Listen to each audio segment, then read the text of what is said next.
Welcome back, my fellow board game enthusiasts. No time for introductions today, we have a cliffhanger to resolve. Okay, now where were we? Experiment 153 attacked. Check. Big crack in sky appears. Check. Zaxos emerges. Wait, really? With a thunderous crash, Zaxos pounds himself into the Nameless, driving it head first into the ground. The party of mages could do naught but stare at their unlikely savior, who had undergone a bit of a makeover since we last saw him. Alright, first things first, another mark on the board of missing mages. Guess it was inevitable that the main antagonist, who supposedly died off-screen, would still be alive. Anyways, like a certain smug elf, Zaxos slided down the corpse of the Nameless to greet Jana and her fellow mages. After exchanging, pleasantries, Zaxos informs the group of two important facts. The first being that during his exile in the Void, he had discovered a location called the Fountain of Souls, and the second being that he required aid to reach its location. Unsurprisingly, Jana was rather suspicious of Zaxos and his true objective, but all caution fell to the wind as she learned of the possibility of her husband's revival. Okay, let's back up a bit in order to go through important reveals in detail. Firstly, as to why Zaxos is asking the help of Jana specifically, it's because he had no one else to ask. Had he knocked on the door of New Gravehold, he probably would have been attacked on sight.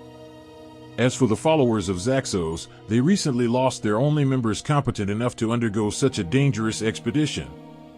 It also helps that Zaxos was lucky enough to arrive just in time to save Jana's son, thereby making her much more willing to lend him an ear. Next up, we casually learned that the people of the Aeon's End world are actually made up of ether, as in the very mana you use to cast spells with. Also, turns out ether gets naturally drawn into the void if it's close enough to an open breach. Personally, I like to think of it as being conceptually similar to returning to the life stream as shown in Final Fantasy VII. But anyways, the point being that if you die near a breach, you get absorbed into the void, all the way towards the place known as the Fountain of Souls, where your body and soul can supposedly be retrieved and resurrected. Now for those of you who are skeptical of this claim, that all the dead mages can just miraculously be brought back to life, it's not completely without precedent. You may recall Remnant, from episode 2, was an ethereal entity theorized to have been created in the void from the lost soul of a person who had died in the world that was. Alright, this brings us back to Jana's newfound eagerness to join Zaxos and save her fellow fallen mages, husband included. Naturally, Takran also joins for the same reason. Though hesitant at first, Kel and Ilya also decide to come along on the expedition as they deeply sympathize with Jana's desire to be reunited with her soulmate. As a final point of discussion before the newly formed team of 5 mages departs, Zaxos warns them that staying in the void for too long comes with some undesirable side effects, like having your body slowly transform into a wriggling mess. Fortunately, he has developed a spell to shield the rest of the party from these harmful effects. Though as a consequence of maintaining this spell, he will only be able to provide minimal support in combat. As another point of interest, Void Disfiguration does track with other characters known to have spent years in the Void, such as Geru and Chu. On the other hand, we also have other longtime Void travelers who look completely fine, such as Yen Magda, Quilius, Mazahedron, and Desmodia. One possible explanation for this is that Yen Magda, the only mage equal to Brahma in both wisdom and age, had managed to create a similar shielding spell to protect their group. Moving on, our party opens a breach to the void and steps through, guided by Zaxos. At first, nausea overtakes them, but soon all becomes clear as Zaxos' spell kicks in.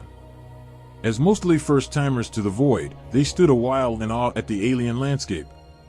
The ground was soft and sandy, with bright, red and purple rocks jutting out in unnatural shapes towards a clouded sky. On a personal note, it's so amazing to finally get a description and some official artwork of the void. I've been wondering how the place looks for years. Alas, we do not have long to gaze upon its wonder. The misty sky quickly drifted closer, revealing itself to in fact be a Nameless, the thief of dreams. Now, despite its cool look, This Nameless doesn't come with any interesting lore of its own, and you should know by now what happens to irrelevant Nameless. Snap. The party is victorious. While everyone relaxes again, Kel remarks how hard it is to know what is alive or dead in this strange place. You get used to it. From a nearby breach, a figure emerges, one Takrin is very happy to see. This was Chu, daughter of Zaxos, who came to aid her father despite the poor treatment she had received from him as a child. With their strength now bolstered, the party continued on their journey. After a few hours of travel, Jana abruptly throws out an arm and orders the group to stop. Standing on top of a nearby hill, an ominous figure looms from above. This creature, an armor-clad skeleton riding a long dead horse, was all too familiar to both Jana and Zaxos. They instantly identified it as a minion of the Knight of Shackles, the Chainsworn. Now, in case you need a quick refresher, the Knight of Shackles was a Nameless that attacked Old Gravehold all the way back in Episode 2. And also of some importance is that this Nameless was suspected of being the twisted form of a resurrected Breach Mage. Interesting how that ties in with the resurrection theme of the current quest, huh? Anyways, the party initially scanned the terrain to see if the Chainsworn's master was nearby as well, though they quickly realized they had other things to worry about. Wave after wave of undead minions appeared from behind the Chainsworn, or rather the fully fledged Nameless now known as the Risen Thrall. An entire army versus our group of mages. Things were not looking good. Luckily, it turns out that most of these undead were illusions being created by the Nameless, turning an impossible battle into an everyday warm-up for our party. With bones clattering to the ground, the Risen Thrall soon fell in defeat. Yet it is too early for celebrations. As the party turns around, they notice the Knight of Shackles had appeared at last. Although it would be more accurate to say the Nameless had stood nearby the whole time, and simply did not make any attempt to attack alongside the Risen Thrall. While our group of mages were still discussing the Knight of Shackles' lack of aggression, he slowly started walking towards them. Mighty sword in hand and armor scarred from 100 battles, the knight stopped again a fair distance away. Purple smoke erupted from his helmet as the Knight of Shackles spoke. He identified himself as Thraxer, the very mage everyone had thought him to have once been. Who would have thought? After his defeat as a Nameless years ago, Thraxer's soul had been pulled back to the Fountain of Souls where he was resurrected once more. Though this time he had regained some of his former consciousness and was now eager to rejoin the mages as their ally. Zaxos is elated by the news, stating that Thraxer's existence is the proof that his theories had been right all along. Jana is equally pleased by this, now knowing the possibility of her husband's return was not simply a fairy tale. With both a newfound ally and hope, our party of mages prepares to set out once more. Only, plot twist, Zaxos suddenly reveals he was deceiving the party the whole time. Shocker, I know. He unveils that the Fountain of Souls does not really resurrect mages, instead it only uses their souls to create new Nameless. The true aim of the quest was not to use the fountain, but to destroy it. This noticeably upsets everyone in the party, especially Jana, who would have lunged at Zaxos had Ilya not held her back. It took a while, but after some deliberation with Thraxer, the group reluctantly agreed that no one should have to go through the agony of having their souls twisted into an evil being. The fountain had to be destroyed for the good of both the living and the fallen. Shortly after resuming their journey, our group of mages encountered the entrance to a mystical cavern. Reflections of lights dance on its inner walls, cast by a purple and golden pond at its center. A deathly silence hangs in the air as the mages approach the pond. Then suddenly a hand, made of solid water, reaches out of the pool. Slowly but surely a monstrous form, the Fountain of Souls, emerges as the party readies themselves for the ultimate battle. One arduous fight later, the encounter concludes with the fountain bursting apart, leaving our group of mages drenched, but relieved. Takrin, having learned well by now never to celebrate too soon, carefully watches what little water remains within the near-empty pond. As if to answer his vigilance, a new body, a man, pulls himself out of this small pool. His skin is purple, and his face is a mess of eyes, but even so Zaxos quickly recognizes the man. Arachnos. Next from behind Arachnos, a second person emerged, this time a pale girl whose body was half covered in burns. Most of our group of mages instantly recognized her, for it was none other than Desmodia, the heroic mage who sacrificed herself in the battle against Maelstrom. Which brings us to the fourth and final missing mage we get to mark off for today.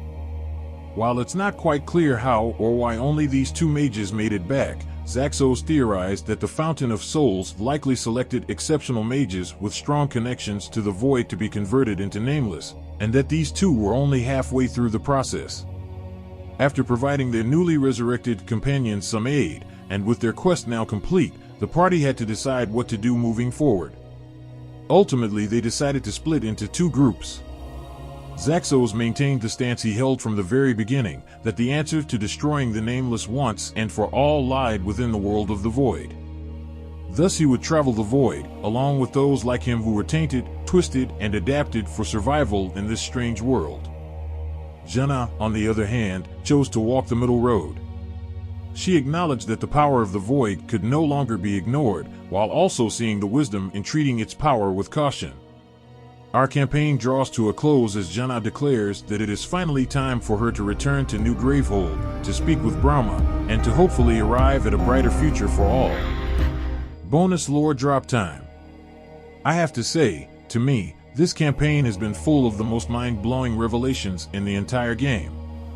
We learned what happened to Zaxos and several other lost mages. We got confirmation at last that the Knight of Shackles was indeed the Breach Mage Commander, Thraxer.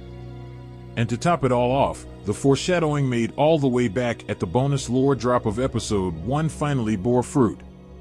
To give a quick refresher, I discussed that the possible reason Nameless started attacking people in the first place was to harvest them, and now knowing that ether gets drawn into the Void upon death nicely solidifies this theory. Much like a virus, the Nameless have been hunting our mages as a source of energy and proliferation. Though many questions remain, it is worth noting that the Aeon's End campaign is now reaching its climax. All the major players who will shape the world anew have been revealed.